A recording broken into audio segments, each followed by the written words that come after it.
MD Yusuf was the third Indigenous Inspector General of Police of Nigeria, having taken over from Kam Salem.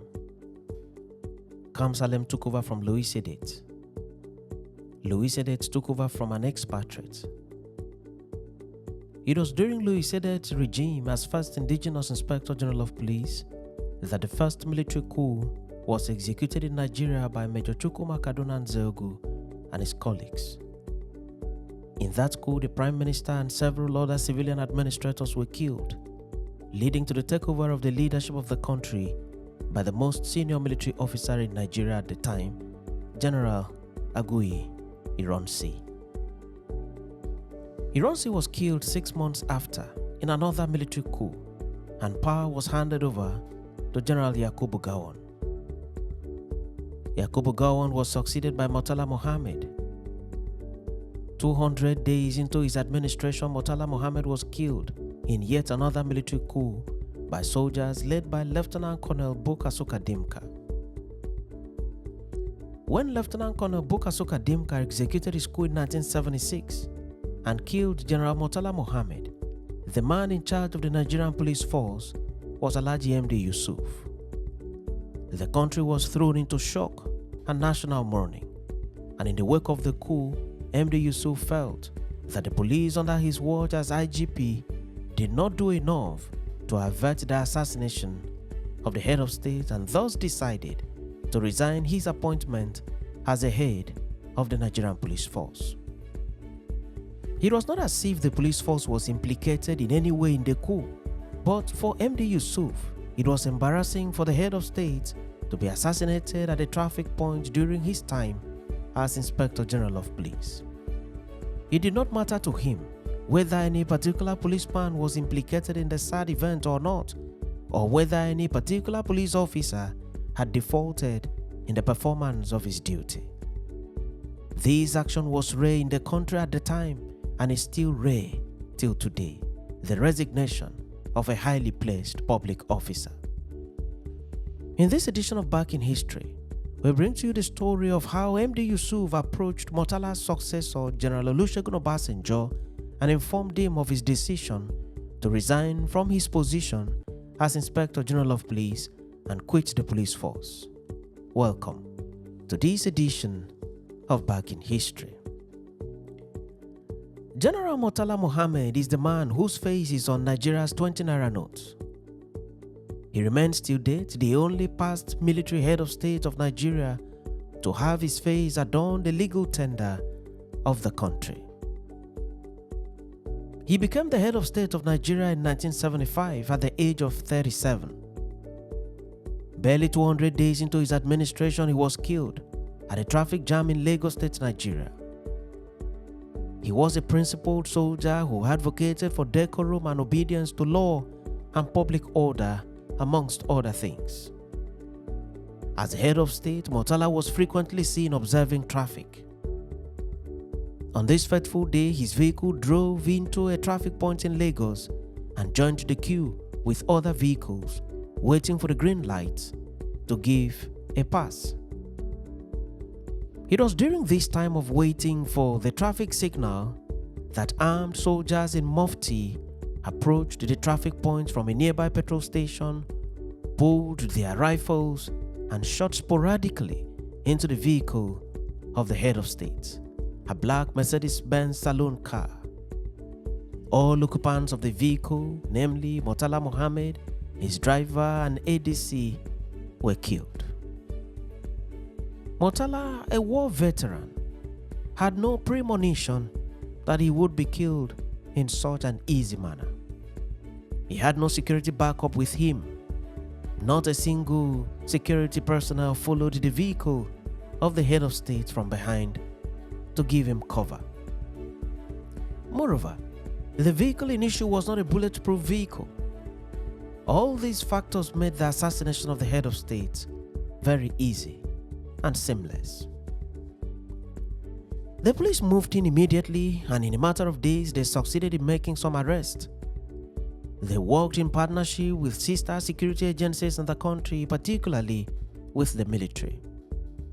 The ringleader of the coup, Lieutenant Colonel Buka Suka Dimka, was arrested while moving towards the border at Afikpo in present-day Ebonyi State to escape, possibly, from the country. The police really worked hard in the wake of the assassination and played every such role that was required of the force in the circumstance. No stone was left unturned.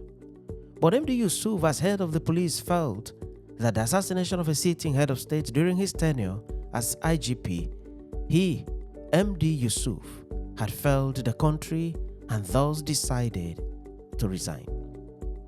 At the time of the tendering of his resignation, Murtala Mohammed had been buried in his hometown in Kano, and General Olusegun Obasanjo had taken over the reins of power as the new head of state.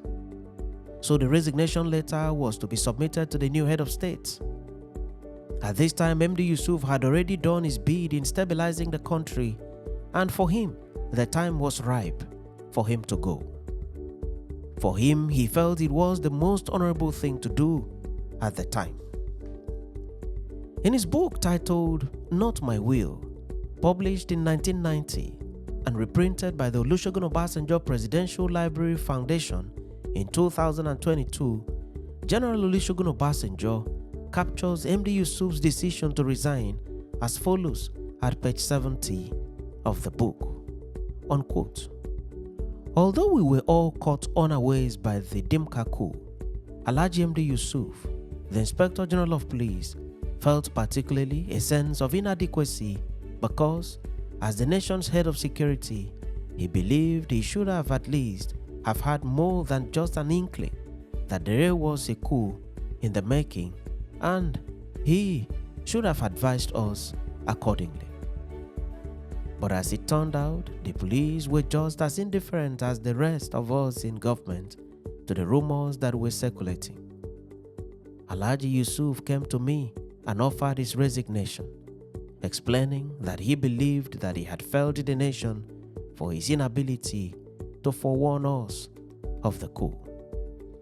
Obasanjo wrote further, still unquote, I declined to contemplate considering his resignation, since the fault for complacency must be shared by all of us, even though he had greater responsibility as the official chief security officer of the government. He was the first senior officer in our administration to so act in accepting responsibility for the inadequate performance of his department. We had one other person later. I did not accept Alhaji Yusuf's resignation because I genuinely believed that the fault was not any more his than of anybody else in government. Besides, his organization was in no way implicated in the coup. Alhaji Yusuf was himself an important and loyal member of the Supreme Military Council and the government. He was a dependable and thoroughly detribalized Nigerian and did not relate to people on the basis of religion, ethnicity, and geographic considerations. I found his advice invaluable in my tenure as head of state. We had become close and I grew to like and respect him more in spite of his ascetic behavior at times. Obasanjo then concluded thus, still unquote, MD Yusuf's decision to resign confirmed that he was a man of high caliber and principle and contradicts the prevailing opinion that in Nigeria, people in position of authority, rather than take the honorable way out when they have been found negligent, even fraudulent, often wait to be forced out. End of quote. MD Yusuf was thus a rare breed. He was not in any way involved in the assassination of the head of state. Neither was he or the police outrightly derelict in their duty in this regard. Yet, as Inspector General of Police, MD Yusuf offered to resign his appointment voluntarily in expression of how disappointed he personally was that a sitting head of state was fallen in split seconds by assassins who had positioned themselves strategically at a petrol station near a traffic point in Lagos to carry out their dastardly act. Alhaji Muhammadu Dikko Yusufu, known popularly as MD Yusuf, was born on 10th November 1931. He attended higher education at the Institute of Administration Zaria in 1954. He then proceeded to the University of Oxford in the United Kingdom, where he was trained as an administrative officer. Back home in Nigeria, he joined the Nigerian Police Force and rose through the ranks to become the Inspector General of Police. He served in this position from 1975 to 1979 during the military administration of Murtala Mohammed and Olusegun Obasanjo. He retired meritoriously from the police.